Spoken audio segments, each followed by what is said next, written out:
Sanibonani MC Menzi Sitolo. Namhlanje ngifuna ukukhuluma ngosizi lomuntu osenonyawo olulodwa engaphakathi ejele nolulodwa engaphandle. Usizi lomuntu ozibona unyawo olulodwa selungaphakathi ejele nonyawo olulodwa lungaphandle. Kodwa ngaphambi kokuthi ngifike lapho kunezinto mina ngiyangithanda ukukhuluma kakhulu ngezinto okuyizona ezidala ukuthi abantu bayejele, okuyizona nje ezizizathu zokuthi umuntu egcine seboshiwe since sikhuluma ngejele la. Ngeke ngathi ngiya-check-a la ngingenela nje la ku Facebook na ku WhatsApp ngahlangana nensizwa le uSicelo Mncube, lo motivational speaker. Sicelo Mncube the motivates. Ukhuluma wayesesikoleni nje ukhuluma ne-motivating ingane zesikole. Ukhuluma ucaphuna indaba eseBhayibhelini.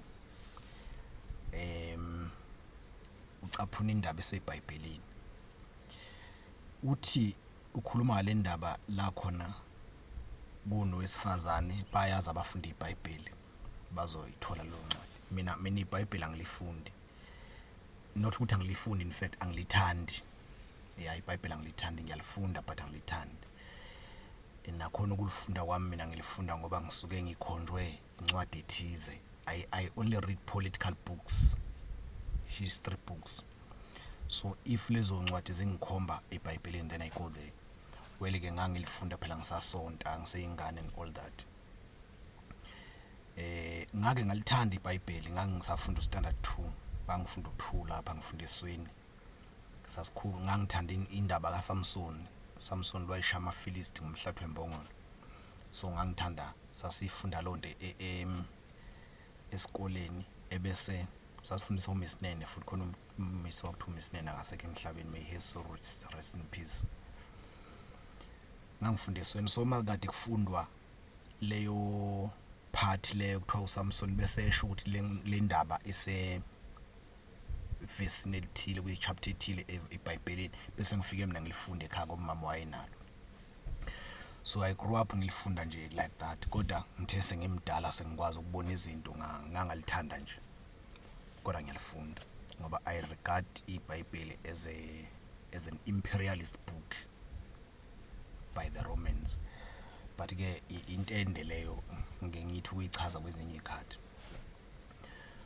uSicelo Mncube ukhuluma ngendaba leseBhayibhelini uthi le ndaba la khona abantu abasifazana ababili abathola izingane kanye so basebelala ndawonye. So uma belele ndawonye ebese lo omunye kwenzeka ukuthi ethi uyaphenduka ebusuku waphenduka kabi wancina ingane yakhe yashona. Mayise phapha ubesebona ukuthi yazi ingane yami ishonile. Awuthi ngiyithathe lengane ngiyibeke lapha yakulo onengane ephilayo. Ngithathele iphilayo ngilethela. Nangempela wakwenza lokho lwesifazane. Angithi ukwenza ucabanga ukuthi uhlakaniphile yena. Ucabanga ukuthi yena uhlakaniphile. Uyayithatha ke lengane, uyinikeza, uyibeka eduze kwaloya lo onengane ephilayo ngithulele. Athathe lengane ephila. Uma sekusekuseni lo mayise osevukile onengane okufanele ngabe unengane ephila mayithi uyabuka enyakazisa ingane leseduze kwakho ishonile. Ifeeling yini kwenze njani ababaza ethi mayibabaza bese nalo eyibabazise nalo ebese ethi lona hayi khona akuyona ingane yami le. Utshenwa ama instincts, utshenwa khona into evela imtshene umuntu uma uyeza ukuthi akuyona ingane yami le ngikhule ngoba there is this connection part kwengane nomama wayo ebakhona kumuntu nje ube nengane ohelayo wathi lengane akuyona yami le ngane le akuyona yami nansi ingane yami ekhomba lephilayo esiphethwe lo siso yiqili. Baba naleyo dispute ke kwaze kwaba ukuthi baye enkosini yendawo kuma authorities endawo ifika ithi inkosi kukhona eBhayibhelini indaba mhlawumbe ngangayisho kahle mina kodwa the gist ngisho mina inqekithi the gist uthi mabefika enkosini beyichaza udaba ukuthi hayi echaze lo onengane ephilayo lo okuyena abamgebengayo ethi inkosi besinengane ezu2 ebusuku makusa kusamina ingane ngilele eduze kwayo ilefileyo mina yamnansi ingane ayibeyibange kushuthi mabeyichazela inkosi besithi ingane iphi lengane iphilayo bethi nansi ebesithi inkosi lalelani ngoba lengane niyayibanga nobabili nalo uthe yakhe na uthe yakho lengane ngizoyithatha lethana inkemba ngizoyisika phakathi lengane uthatha uhlangothi wena na uthatha uhlangothi wagiya lo okungeyona yakhe ingane lo kuyena ushonelwe ingane obesezama ukutshontsha le wagiya wathi yebo ayisikwe phakathi ngcono sithatha uhlangothi lo okuyena abamrobhayo kuyena uzala lengane wathi inkosi ngicela nemnike ingane yakhe ukuze for the sake ukuthi ingane iphile ngicela nimnikeze ingane yakhe yayisithi inkosi thatha ingane ninikeze lo okuyena othi ucela inikwe loya lo okuyena othi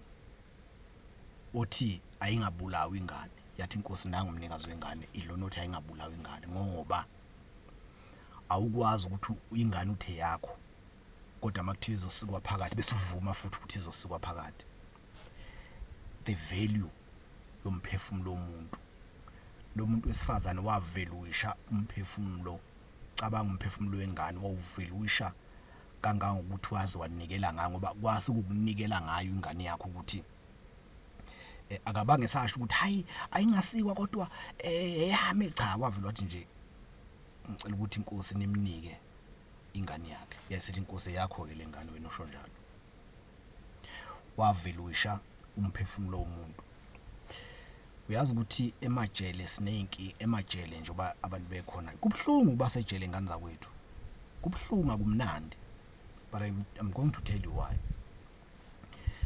abanye bethu abazi ukuthi umuntu uyashona abanye benu la kuma comments nani nibukayo abazi abantu ukuthi umuntu uyashona njoba ngikhona nje ngisazoshona angazi ukuthi ngizoshona nini kanjani angazi noma ngizobulawa umuntu noma ngizoyifela or ngizogula or ngisazoba yikhehla or ngizoshona manje nawe futhi usazoshona nje ubukhona awazi futhi ukuthi uzobulawa yini nomunye nakini kusazofika ingane zakho sazofelwa abazali abanye sebashona so kuyafiwa nje emhlabeni akukazi abantu bengafi njoba sikhona uma umuntu eseshonile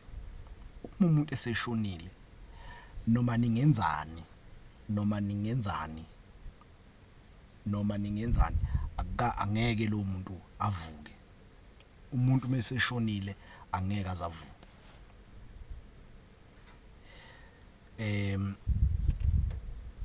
uma kunabantu abangavumi abangamukeli ukuthi umuntu useshonile ngake ngathi kunina phambilini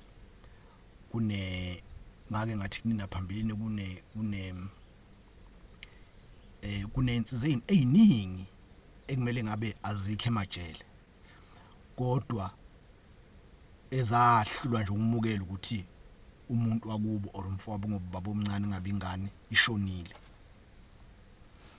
kunabantu la emphakathini yangakini ukuthi uthola ukuthi umuntu uyagula uyaziwa nje ukuthi usibani uyagula futhi uyagoloza ukudla amaphilisi akugula umuntu akugula zabe ngakashona ngelanga eshona ngalo nje mayishone ngo10 ekseni ngo2 siyazi umbulali ukuthi ubani mayishona ebusuku ekseni siyazi umbulali ukuthi ubani khulunywa ngomuntu ogulayo onqaba ukudla amaphilisi kulezi zifo ezisiphethe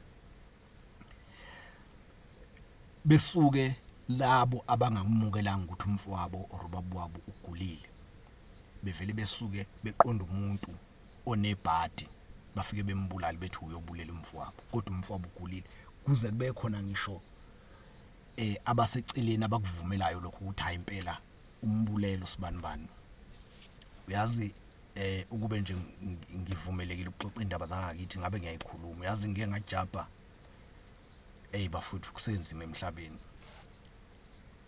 Umuntu okade egula kwaziwa ukuthi uyagula unani, kodwa uthe mayeseshona abakubo bathi besengcono kanje kwashaya cima ubulawe ngosibanibani. Ungcono kanjani umuntu egula kade simbone egula? Ngoba angikhulumi ngomuntu esase sineminyaka samgcina, cha, umuntu kade simbona nje einsukwini. Abantu abaningi basejele ngalokho ngokungazi ukuthi umuntu uyashona. Nani nenikholwayo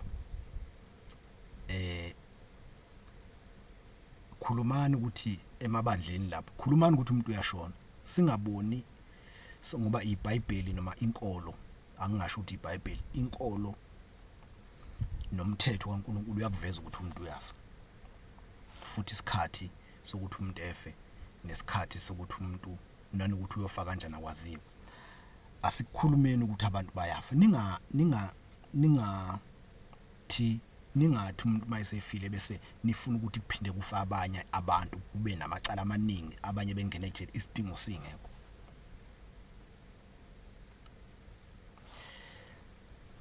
Ngake ngathi kunina phambilini, uyazi ukuthi uma ufika ejele ngosuku lokuqala nje uyisola ngosuku lokuqala ungena, uyazi ukuthi ufika uthini uma usubona mhlambe ngosuku ngakusasa usubonile into eyikhona nje ezimbalwa. Uma ukuthi ubulela umuntu ngenxa ukuthi ubulela umuntu wakini, into yokuqala ufike uyisho ngenhliziyo, ufike ukuthi yes sis, yazi la umuntu obekufanele engene kule ndawo iloyo ubulela umfowethu, umuntu obekufanele izala nangu umuntu ofanele leya ndawo. Ngoba uma ufika ejele kade usebenza uphila nje impilo engathi right nyana, uma ufika ejele noma unemali, uma ufika ejele uvela uyitshela ukuthi usazophuma, uvela ubone sengathi nje le ndawo akusiye yakho, awufanele nokuhlala la. Mina ngangifunda enyuvesi, ngathi mangifika nje ejele ngafike ngabuka ukuthi ngeke mina ngihlalele, mina nje angifanele ukuhlala le ndawo. Kwenzakalani? Uyazi ukuthi umuntu ngalezi ayikhathi-ke futhi ukufunda enyuvesi bengingekhona nje uma ufunda enyuvesi ubumuntu ongazi ukuthi manje usungcono ufunda nje, uyabona. Kunensizwa la, kunensizwa eyiphoyisa, mhlawumbe abanye beni bayazi but ngeke ngisho ukuthi iyiphi. Kade ngikhuluma nayo kuThangi nayizolo, ibulela umuntu, yaboshwa yathola ibhayili, ingaphandle ngebhayili, icala lenzeke last year ngoNovember. Ngithekini ngiqala le video ngifuna ukukhuluma ngomuntu, ngifuna ukukhuluma ngosizi lokuyibona unyawo lwakho lolodwa selungaphakathi olunye lungaphandle. Lensizwe iyiphoyisa athi nesikhundla nje emaphoyiseni. Ngikhuluma ngomuntu oneyimoto, sikhule nje uneyimoto, kade waba yiphoyisa, uneyimoto usanda kuba nonkosikazi. So udubula umuntu ngalento yabantu besifazane engihlale ngikhuluma ngayo. Udubula umuntu washona last year, umdubulela ukuthi ujola, hayi nonkosikazi, akajoli nonkosikazi wakhe, ujola nentombi nayo ajola nayo, angazi noma le phoyisa nonkosikazi bese liba nentombi eceleni. So le ntombi kushuthi khona umuntu ebesijola naye, leli phoyisa lasuka lamdubula lo muntu, limdubulela nje ukuthi lo mfolo kushuthi lambuza lo mqondo ubulima esinawo thina insizwa, ukuthi umuntu mayejola nentombi yakho ebese ugijima uyobuza umuntu ukuthi uyifunani intombi yami. Ungabuza indoda leyo nto ukuthi ifunani intombi yakho? Indoda bejola uma indoda yayimbamba ngenkani wesifazane wakho okuthanda, akakutsheli ngani ukuthi yazi baba nginenkinga la, usibani bani wangibamba ngenkani, siyajola nje kumanje, mawungekho uyafona ethi angimvakashele, usuke usho ngenkani lokho, ngigibele efaka imali ngigibele nabe ngiye kuye sifike silale ngenkani, aphinde anginikeze imali yokubuyisa. Uma kuyinkani leyo usuke ungayitsheli, usuke wesifazane angakutsheni ngani wena, kube ungaze ushiye izingane zakho, ushiye umkakho, uthatha impilo yakho uyifaka esihogweni for the rest of your life. Usungabuza noma abe kuthujola nonkosikazi wakho, usungabuza indoda ukuthi umfunani yini wesifazane engasho ke mawukuthi wesiphathi lo lensizwe engikhuluma ngayo is intombi le edubula umuntu ngenxa yayo, intombi hayi umfazi.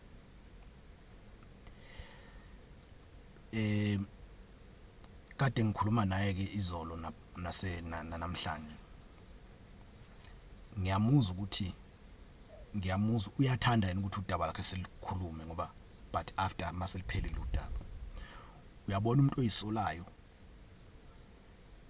kukhona umuntu ombona, uyazi ngimuzwa yena ngokwakhe ucabanga ukuthi khona into engamsiza ngayo mina ngokwakhe, ngoba nje manje ufuna nenyanga, ufuna nendlela ubona ukuthi khona usizo olungamsiza lumtakule kulento. And uyambona ukuthi uma ngenzeka amandla engingazi ukuthi aqhamukaphi, nami kube kuthiwa nginamandla engingazi ukuthi ngingawathathaphi, ngiliqede icala lakhe, ngeke phinde enze icala. Uyambona ukuthi ngeke aphinde enze icala lo muntu ngendlela ayisola ngayo, ngeke aze aphinde enze icala. Uyambona ukuthi uswele ngazi ngizothi uswele ini ukuthi licala vele liphele, futhi mase liphelile akasobuye ephinde. Uyamuzwa ekhuluma ukuthi akasobuye ephinde, hayi ukuthi usho njalo, kodwa uyambona ukuthi akasobuye ephinde enze icala. Uyalibona unyawo lwakhe selungaphakathi olunye lungaphandle, uyabona ukuthi and futhi indlela icala lakhe lenzeka ngayo lizomgweba. Ngimtshenile ukuthi lizokugweba icala, possibly limnikeza udili kajele, life sentence, lizomgweba. Yini ungaveli uwisho umphefumulo? Yazi kube kuthiwa lo mfobe uveli uwisho umphefumulo womuntu, ukuthi umphefumulo umuntu uyasinda, umphefumulo ubaleke ngendlela eyisimanga.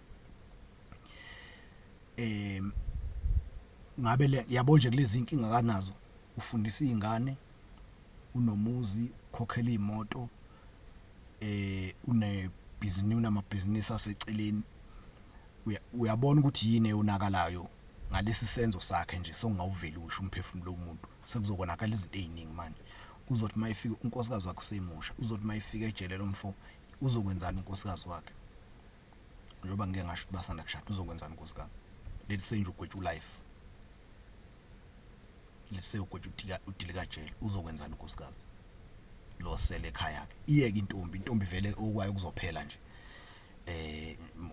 kuzophela nje fast, kuzophela nje fast. Le intombi abulela umuntu ngenxa yayo. Ayikho into ebuhlungu kwake kwakungenza ngisahamba icala ngibuye enkantolo ngiyoqhubeka esikoleni. Ngangize ngicabanga ukuthi yazi mangahle kuthwalele icala liyaphela, ngeke ngiphinde inike, ngoba noma ngabe kuthiwa wone kanye uqala ukwenza icala namhlanje, kodwa umthetho uzokugweba. Awuzukubheka ukuthi uyaqala ukwenza icala noma awucali. Uyabona kuneyinqumo, kunezinto ongeke usakwazi ukuyireverse, kuneyinqumo ongeke kunento, kunesinqumo ukuthi musithatha bese uyasenza ongeke usakwazi ukusireverse. Usibhasobe isinqumo kufana nomuntu okhipha ingane, ubobuza umuntu okhipha ingane, ukhipha isizo, wokumbuza lo muntu ukuthi uhamba through ini as we speak, but ngeke bekutshele umphefumulo womuntu. Uyabona nje mawake wabulala umuntu wangaboshwa, ufuna ungakhululeki. Mawake wabulala umuntu wangaboshwa, ufuna ungakhululeki. Ngicela ukudlula lapho, uma kade ngikhuluma nomunye usisi wase Newcastle, uyasilandela nje la, ngoba ezinye izinto masiyikhuluma khona izinto uyibukele kude ubona sengazi ukuthi yikude nawe. 1 2 3 sezikuwena. Lo sisi yasilandela kakhulu wase Newcastle, Blaubosho ba something, ngase angiyazi le ndawo kahle. Lo sisi unengane yakhe kade yenza umatric unyaka udlule kulezi ingane ade ijabula nje kufanele ngabe nayo kade ijabula ingane yomfana akahlali ke lo sisi ekhaya kodwa uhlala ematohweni. So last year ngabo March April nje ingane yakhe le yabuya inesibazi ngane yomfana yabuya inesibazi yayisi shuthi itshela ugogo wawo nalabo ehlala nabekhaya phela ukuthi yazi sixabane nobani bashaya la yabona. So base betshena unina ke yamshuthela isibazi yamshuthela isibazi.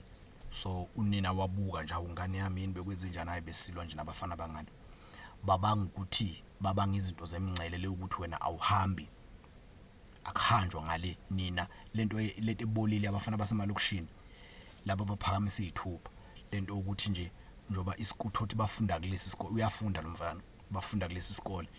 So mase kuphuma isikole akufanele izingane zangapha zibonakale zingapha umfana nje wanga ophuma ebhekele ibonakala sengale kwesikole noma ngale komgwaqo semngcele wenye camp leyo sekumngcele wamanye amasosha lo babanga nje leyo nto. So bahamba lo mfana walosisi wahamba nabangani bakhe bayohamba kuleyo ndawo leyo okungafanele behambe kuyona bashawa. Uthi ke lo sisi wanganaka nje wayiphephisela ingane yakhe ukuthi awulimela wayiphephisela. Uthi lo sisi kuthe esekhaya nje mhlambe after 2-3 weeks kwavele kwafika amaphoyisa athi amaphoyisa uphusibani bantu uthi susilona akekho sesikoleni angani moyise esikoleni yawo sesikoleni ngawo last year ngoApril. Athi amaphoyisa ayisiyamfuna aphuthuma afika amthatha esikoleni ahamba naye. Mase belandela bethola ukuthi yini kwenze njani ingane yakhe le ihambe nabangani bayo njoba yashawa nje la esweni ihambe nabangani akuyona yodwa yashawa nabangani bawo beshawa ngomunye umfo okuyena ophethe labafana bangalolu hlangothi olungapha bahamba bafike bambulala bafike bamgwaza wangena ekhaya kubo lo mfo ngoba ungathi imdala mayezwa lo sisi ungathi umuntu omdala yabo khona le genge endala ehlohla izingane emakhaya ukuthi thina siphethe inombolo ulayini wethu lo. So bafike labafana bafike bamshaya lo mfana bamgwaza bambulala lo mdala baboshwe April last year banqatshelwe ibail basahamba lelo cala enobuhlungu lo sisi ngiyamtshela futhi na ukuthi ayikho into ongayenza ufuna uvela umukele nje ingane yakho ngoba kulabo bawu6 labafana ababoshiwe oyedwa wakhishwa ngebail yena ungathi usephenduka ufakazi wenkantolo. Manje lo sisi akazi noma eyokhuluma nalo osephenduka ufakazi wenkantolo noma enze njani ngoba uyafisa ukuthi leli cala liphela ayikho into azoyenza kodwa ngoba lo osephenduka ufakazi wenkantolo nje futhi labafana ngesikhathi beboshwa bashawa baze bayokhipha omesa ababemgwaza ngawo lo bayobakhipha lapho ababafihle khona bakhombisa amaphoyisa. Lo usewufakazi wenkantolo usechaze ngisho uplan ukuthi lento yaplanwa kanjani sasuka kuphi saya kuphi samthola sazi kanjani ukuthi sibani somtholaphi wele ke bamthola eduze kwakubo ngoba bathi mabemshaya wangena kubo bangena bambulalela kubo. Ayikho into azoyenza ingane yakhe siboshiwe angazi ukuthi lento ingafinyelela kanjani ezinganeni angazi ukuthi ingafinyelela kanjani ezinganeni yabo nje lapha ku Facebook kade ngisanda kubhala udaba lwensizwa yakwamwelase eMatiwane iboshiwe sejele nje manje nayidinga usizo lensizwa uyabona ibhadi ngoba ibhadi liyehla ibhadi elinyade ngikhuluma ngalo lo muntu ovele edunjwe nje kade emva kokufaka umuntu okade egula alikho ibhadi lifana udunjwe kuthiwa uwombulele. Lensizwa yaseMnambithi lensizwa yaseMatiwane isebenza eMnambithi yathandana nentombi bazala ingane leyo ntombi eyangakubo leyo ntombi yangayinaki ingane angazi noma abangichazelanga noma bibi futhi yayiphuza noma kukanjani kodwa nje wangayinaki ingane yathathwa ngama social worker Leo sislo wangayinaki ingane lo sisi wasematiwani kuba wangakubo endoda wangayinaki ingane yazathathwa ngama social worker uthema yezwa lomjito babuye ingane ukuthi ingane isithathwe ngama social worker wathi ngeke yakhe ingane ihlale kuma social worker ephila wenza imizamo ke inonyaka owodwa kusho ukuthi into yango 2016 17 ngoba ina 9 years manje bathi ina 9 years lukhona lolu daba ku Facebook you can go and check Simmons Stomidi uma ithatha lo mfo ingane yakhe eyiletha ekhaya wahamba ngama social worker amvumela ke ukuthi wabeka izathu wathi ingane yami izohlala ekhaya kaMwelasi yahlala nogogo yakhula ke yafunda khona unina lo owayilahlayo uyayicela ukuthi izovakasha evume lo mfo ayikho inkingi ngoba ingane phela naye lo yamama noma wayengasayinakile kodwa yakhe egcineni ihamba yovakasha ibuye makuvalwe ikole yahamba yovakasha kulo sisi lo kubowa ibuye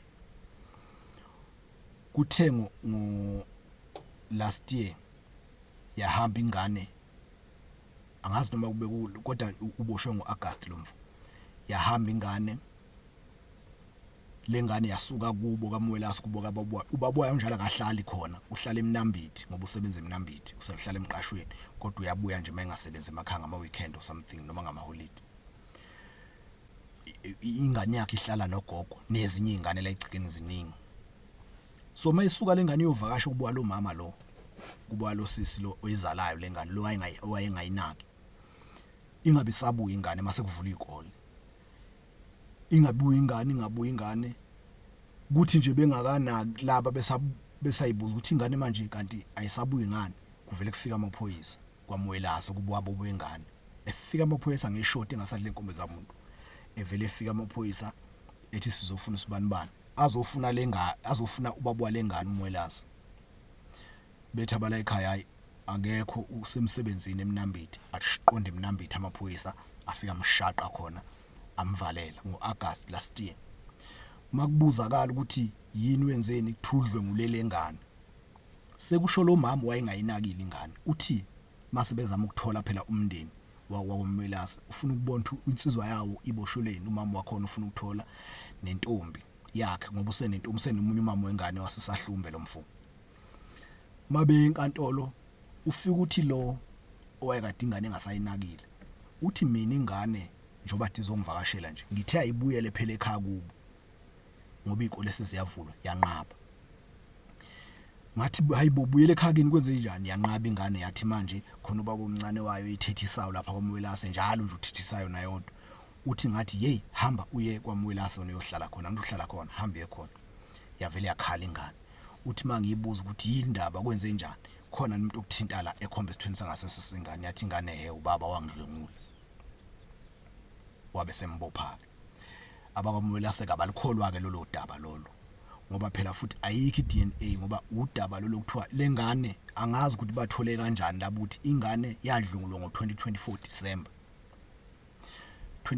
December uMwelasi uzoboshwa ngoAugust 2025 last year ngoAugust ibail bamnqabele usejele eMnambithi nje manje sikhuluma nje